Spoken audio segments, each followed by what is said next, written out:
Greetings, citizens of Tamriel, and welcome back to my channel. I'm Cal, and today I'm going to show you how to make your very own Maormer character in the Elder Scrolls Online.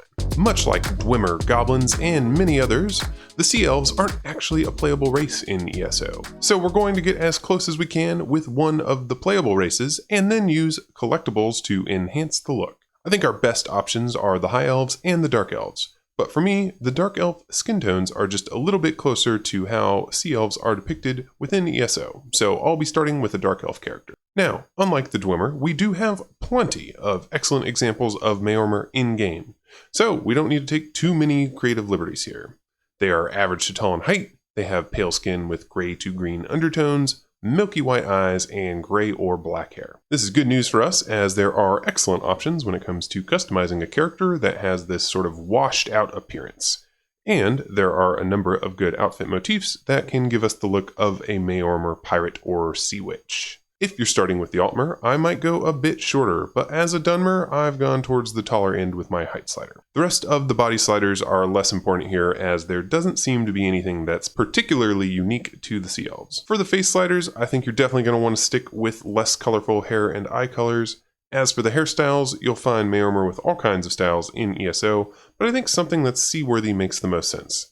If your character is going to have longer hair, you'll probably want it braided or pulled back to keep it out of the way on the high seas. In the latest expansion, High Isle, I've noticed that Sea Elf NPCs actually have a new model with even larger ears that are definitely unique, and unfortunately, something that we can't quite replicate with the character creator. So we'll just go as big as possible here. Now, I went black with my character's eyes because I'll be using the Oracle Eyes collectible to cover them up later. But if you don't have that, you'll probably want to go with white eyes in the character creator. Alright, once you're satisfied with the basic character sliders, it's time to hop in-game and enable a few collectibles to complete the look. Starting with the skin, I think the Arctic Rime skin is currently the best one available to give you that super pale look. But you could also use the Maormer fish skin if you prefer the iridescent quality.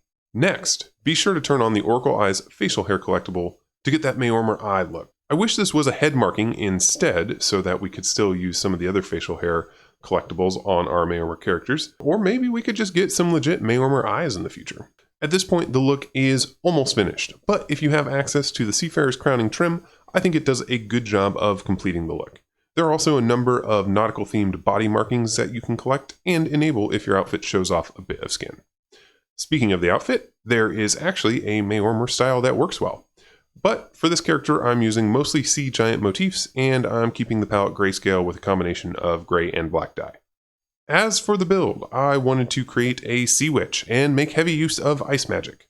I figure our best option here is the Warden with an ice staff. This gives us access to the Warden Winter skill line, and of course ice spells from the Destruction Staff skill line when used in conjunction with the Frost Staff. For the purposes of leveling and just general ease of use, I actually went with a bit of a hybrid build here and backbarred a Resto Staff so I can still serve as a healer. For mounts, we really don't have great options in my opinion. With High Isle, we did get an Ornog mount, which I guess is lore friendly, but I'm personally not a huge fan, and I'm also not sure if I'm pronouncing that correctly. The Reefborn Apex mounts are also kind of on theme here, but not really my personal taste. In general, I don't love our options, and I hope we get a legit Serpent mount someday. If you're curious about the gear I'm using for this character, it is a combination of the Frostbite and Winterborn sets along with Maelstrom weapons. I am using mostly skills from the Winter class line, along with Destruction Staff skills to fill in the gaps.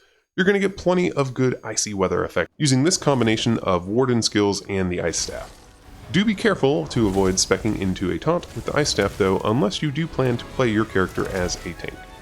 So, that's my Maormer Sea Witch character for the Elder Scrolls Online. Before I wrap up this video, I'd like to give a shout out to my Patreon supporters. Thank you all so much for helping to support this channel. If you'd like to join them, be sure to head on over and check it out. I'm working on another bonus vlog for the Patreon, as well as a Discord channel that I hope to share with you all very soon. Alright everybody, that's going to do it for me today.